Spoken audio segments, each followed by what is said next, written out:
Daripada dia melawan perintah saya, mendingan saya tidak usah beritahu ya. Ya, itu ya. Baik.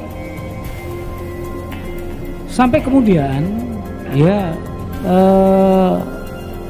akhirnya cerita ini terbongkar. Iya ya. Terbongkarnya itu karena apa? Jadi di tanggal 5 Agustus ini saya ditelepon rekan saya, pejabat utama di Mabes Polri, menyampaikan, "Bro, ini Richard rubah keterangan." Siapa namanya tadi yang mau beritahu saudara? Bintang 2 di Mabes Polri. Siap. Namanya? Kepala Divisi TIK. Namanya? Irjen Slamet. Selamat ya. Dia mau beritahu kepada saudara? Ini Richard rubah keterangan. Rubah keterangan. Saya bilang, rubah keterangan apa? Dia sudah buat pernyataan, kemudian sudah dipanggil ke pimpinan Polri di tim sus bahwa senjata dia itu kamu ambil, kemudian kamu yang nembak semua Yosua. Oh, saya kaget. Oh, kok bisa begitu? Saya bilang saya tidak akan hadir kalau saya belum lihat berita acara pemeriksaannya. Karena waktu itu Richard sudah ditahan. Kamu tunjukkan saya, baru saya akan ikut. Pagi jam 5 sudah selesai pemeriksaan, dia datang, saya baca. Benar berita acara itu. Saudara baca ya? Saya baca. Ada tanda tangannya? Ada tanda tangannya. Iya. Itu yang kemudian diakui bohong di persidangan kami. Iya. Saya sampaikan kalau keterangan dia seperti ini, saya siap untuk bertanggungjawabkan. Nah, kemudian saya dibawalah, kemudian dipatsuskan hari itu. Kemudian 7-8 Baik, tanggal 5 itu saudara kemudian mengakui? belum ya? Belum. Saya tidak mengakui karena Richard Enggak, membuka.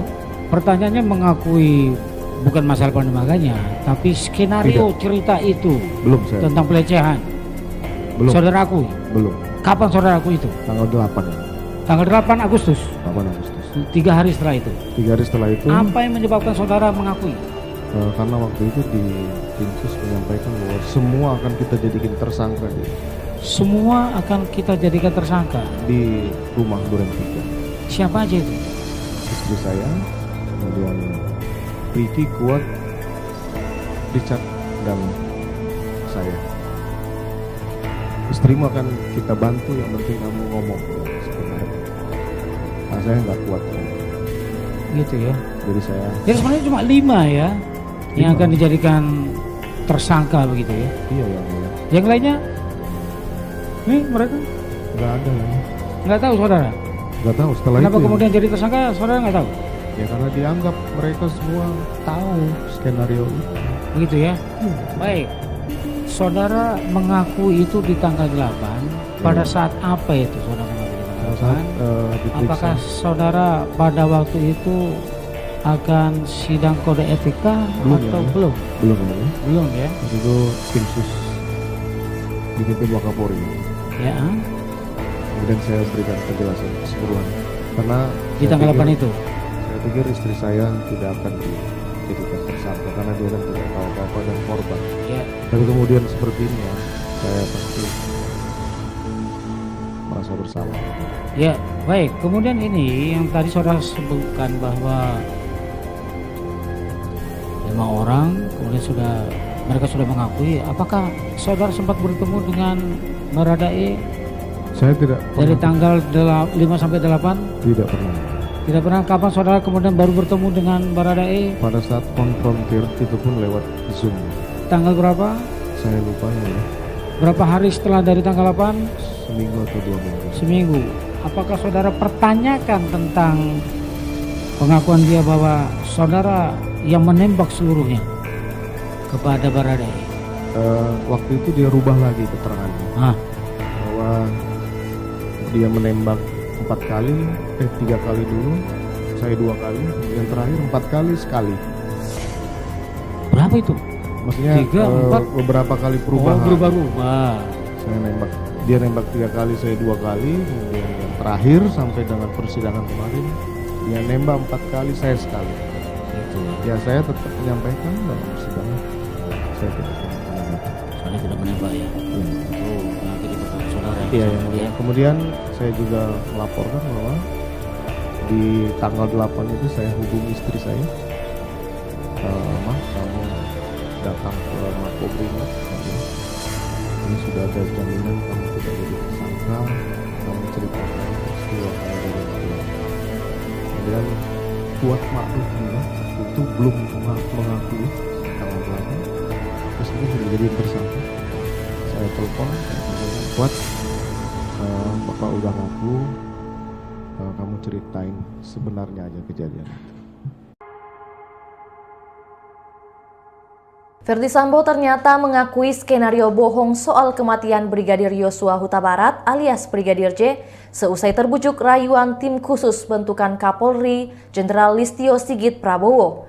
Diketahui awalnya Ferdy Sambo membuat skenario terkait kematian Brigadir J, yakni terjadinya tembak-menembak dengan Barada Richard Eliezer di rumah dinasnya di Kompleks Polri Duren 3, Jakarta Selatan pada 8 Juli 2022 lalu. Namun, sebulan kemudian pada 8 Agustus 2022, ia mengakui jika itu hanyalah skenarionya yang dibuat. Dia akhirnya mau mengaku karena Barada E telah mengubah keterangan soal skenario tembak-menembak. Lalu, kata Sambo, tim sus bentukan Kapolri pun sempat mengancam akan menetapkan seluruh orang yang ada di Duren 3 sebagai tersangka, yakni istrinya Putri Chandrawati, Ricky Rizal, Richard Eliezer, dan Kuat Ma'ruf. Selanjutnya, Sambo mengungkap bahwa dirinya dirayu oleh tim sus Kapolri agar mengakui cerita sebenarnya terkait kematian Brigadir J. Sebagai jaminan, sang istri Putri Chandrawati tak akan dijadikan tersangka. Lebih lanjut, Sambo pun akhirnya sepakat untuk mengakui bahwa skenario tembak-menembak adalah bohong. Sebab, dia merasa tak kuat jika melihat istrinya dan ajudannya bakal dijadikan tersangka.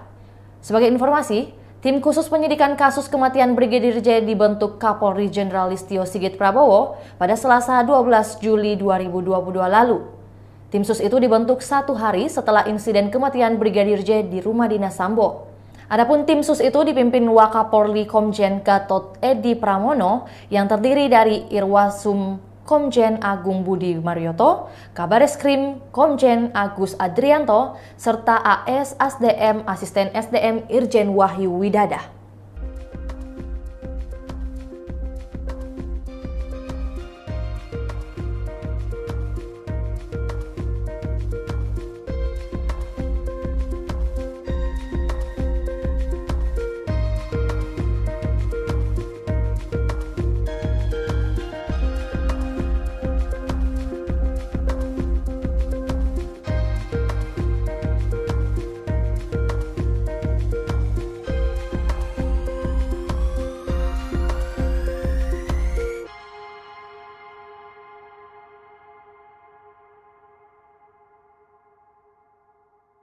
Itulah tadi berita hot news kita pada hari ini. Saksikan berita hot news lainnya hanya di kanal YouTube dan Facebook Tribun Timur.